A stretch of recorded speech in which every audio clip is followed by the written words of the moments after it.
três dos principais bens de uma pessoa. São 3 bens que uma pessoa tem de mais valioso. E a partir desse momento, não se fala em preço. Porque não há dinheiro que pague você preservar, você cuidar, você trazer um melhor desempenho, você trazer uma estrutura que dê tranquilidade.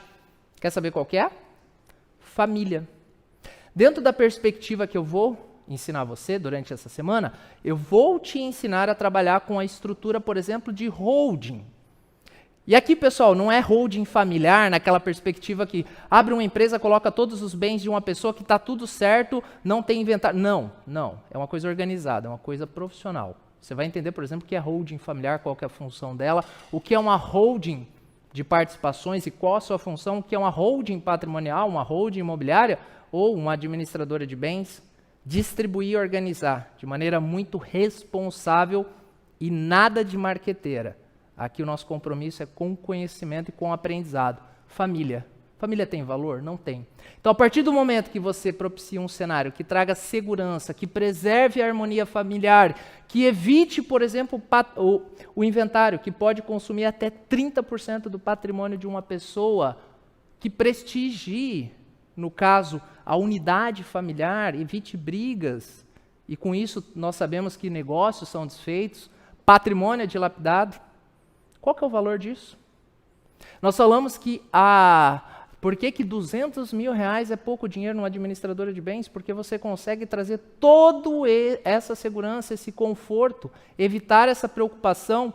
Nós conseguimos, dentro do planejamento tributário, dentro da estrutura de organização, trazer um melhor desempenho para o negócio, trazer mais segurança, garantir que o tributo pago é aquele devido e nada mais e nada menos também. A partir do momento que nós conseguimos trabalhar a união da família, que no Brasil nós sabemos que grande parte das empresas são familiares, mais de 60% do PIB vem dessas empresas, 70%, mais de 60% da mão de obra, ou seja, da força de trabalho vem das empresas familiares, só que nós sabemos que as empresas familiares elas não chegam, por exemplo, à 4ª geração, menos de 1%. Isso não sou eu que estou falando, isso é um dado do IBGE. Vamos falar mais sobre isso. A partir do momento que você consegue organizar família, negócio, trazer segurança, trazer uma boa perspectiva, você conseguir melhorar o desempenho através do planejamento, você trazer segurança, você trabalhar a recuperação tributária, que grande parte das empresas, isso é um estudo do IBPT, Instituto Brasileiro de Estudos Tributários, que mais de 95% das empresas pagam tributos a mais do que deveriam. Qual que é o valor disso? Porque aqui garante a subsistência da família. Aqui tem um valor social, porque não é só o dono da empresa, são várias famílias, a empresa tem uma função social. Empresa propicia lucro.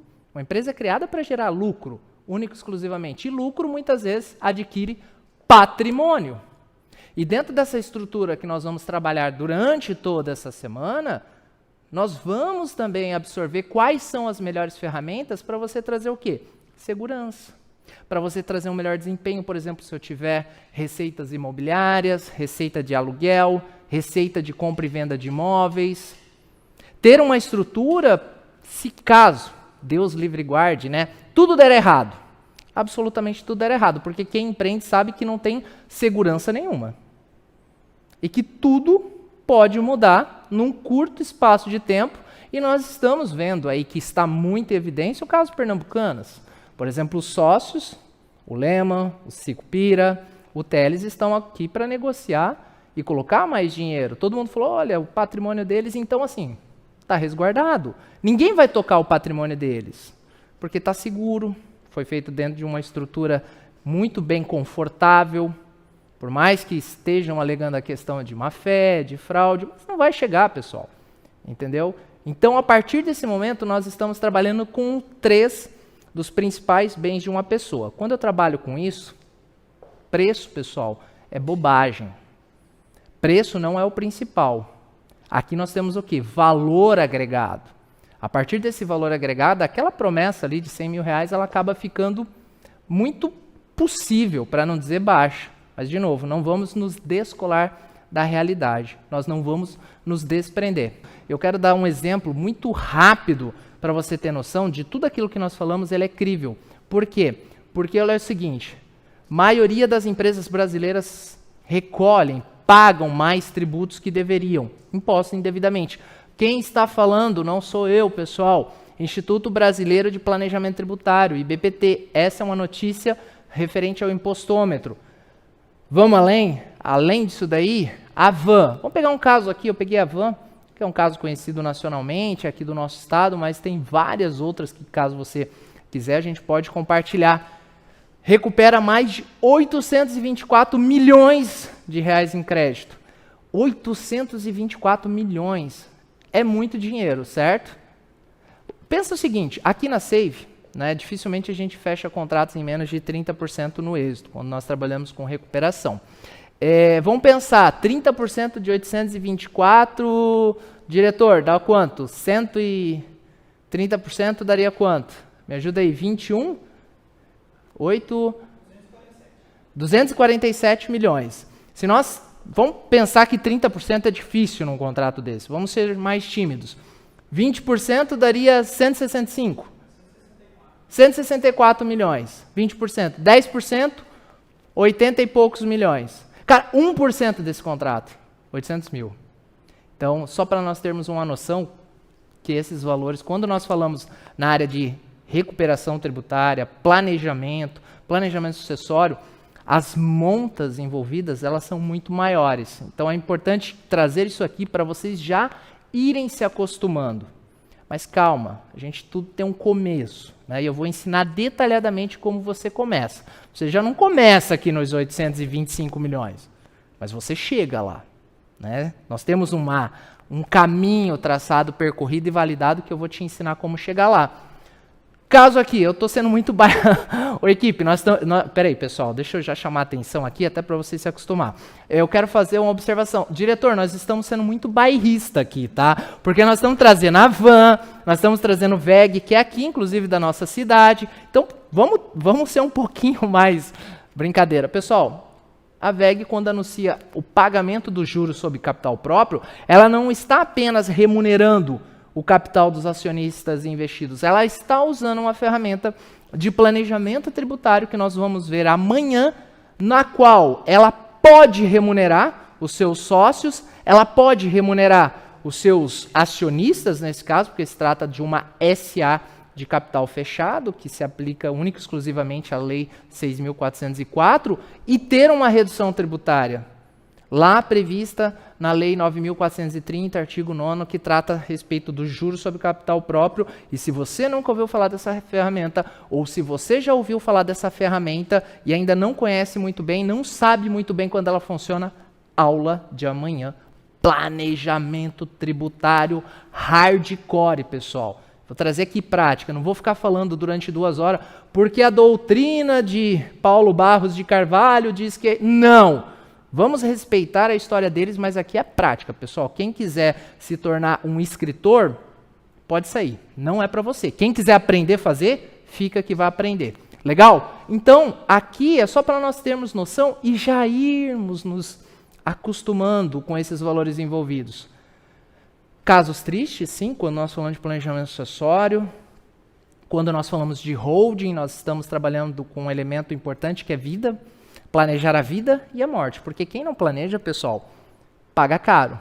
Aqui no caso da Marília Mendonça, é um patrimônio de uma pessoa muito talentosa, talvez, ao meu ver, uma das cantoras mais talentosas que eu já vi, num curto espaço de tempo, e que em um pouco tempo ela conseguiu já amelhar uma fortuna razoável, né? Eu estou falando de 500 milhões, e que foi para inventário. E o inventário nós sabemos, pessoal, que ele custa, o custo médio dele é 30%, mas aí você vai fazer a conta. Não, Marcos, não é 30%, porque o ITCMD no meu estado é 4%. O advogado cobra tanto. Pessoal, mas tem outros elementos que você deve levar em consideração na hora de calcular o custo efetivo, não o custo nominal. Você tem que levar em consideração o tempo. Tempo é dinheiro. Você tem que levar em consideração que muitas vezes o patrimônio não tem liquidez suficiente. Vamos fazer uma conta? 500 milhões, vamos ser bem comedidos, 20%, né? 100 milhões, eu estou falando de 100 milhões, e aqui vamos pensar que talvez eu tenha muitos imóveis. Imóveis não têm liquidez. Aí tu pensa que eu tenho que pedir, por exemplo, para o juiz para alienar alguns bens para ter capital suficiente para vender. Eu, Marcos, o Tihai aqui, que pessoal é um dos maiores guitarristas do país, e um dia nós vamos fazer aqui, ele vai entrar, na última aula ele vai entrar fazendo um solo aqui de guitarra, não percam pessoal, vai ter a banda do estrategista tributário aqui, é sensacional, tá?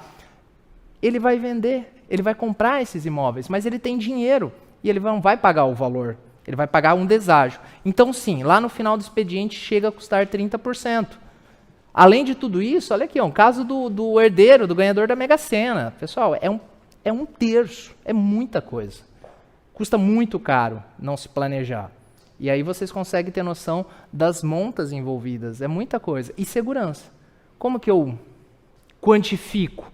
Como que eu monetizo segurança? É muito difícil, né? Mas olha o caso de Brumadinho, por exemplo. E a gente poderia trazer aqui vários outros casos, porque todo mundo sabe que empreender é correr riscos, pessoal. É impossível você empreender sem correr risco. Nós estamos falando dos 3 maiores empresários do Brasil, e olha o caso da Americanas.